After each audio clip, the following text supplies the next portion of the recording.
अस्सलाम वालेकुम नाजरीन। शौहर ने शक की बुनियाद पर किया बीवी का कत्ल। तफसीलात के मुताबिक रियासत आंध्र प्रदेश के नीदादावलू मंडल के शट्टीपेट गांव में मुखिम केस ने चिरंजीवी ने मिशन चाकू से झगड़े के बाद बरहमी के आलम में अपनी बीवी नव्या पर हमला करते हुए उसका कत्ल कर दिया।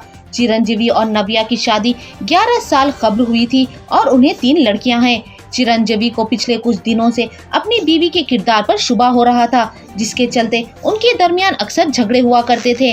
नव्या के पिता विल्गम श्रीनू ने नीदादावलू पुलिस स्टेशन में चिरंजीवी के खिलाफ केस दर्ज करते हुए तफसीलात बताई और नव्या को इंसाफ दिलाने की मांग की। पुलिस ने विल्गम श्रीनू की शिकायत पर एक केस दर्ज करते हुए तहकीकात का आगाज कर दिया।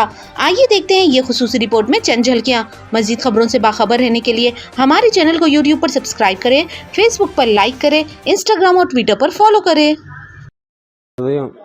7 గంటలకు నిడదవోలు పోలీస్ స్టేషన్కి ఎలగం శ్రీను అన్నవరపాడుకి గ్రామానికి చెందిన ఎలగం శ్రీను అనే అతను తన కూతురిని చెట్టిపేటలో తన అల్లుడు మర్డర్ చేసినట్లుగా కంప్లైంట్ ఇవ్వడం జరిగింది.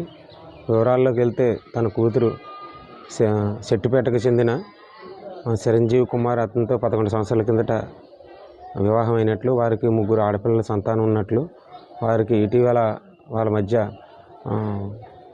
గొడవలు జరుగుతున్నట్లు, తన కూతురిని అనుమానంతో కొడుతున్నట్లు కంప్లైంట్ ఇవ్వడం జరిగింది.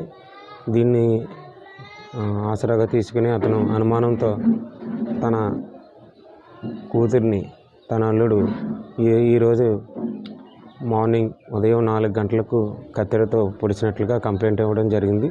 దీనిపై మేము దర్యాప్తు చేస్తాం. దర్యాప్తులో పూర్తి వివరాలు ఇంకా తెలియవలసింది.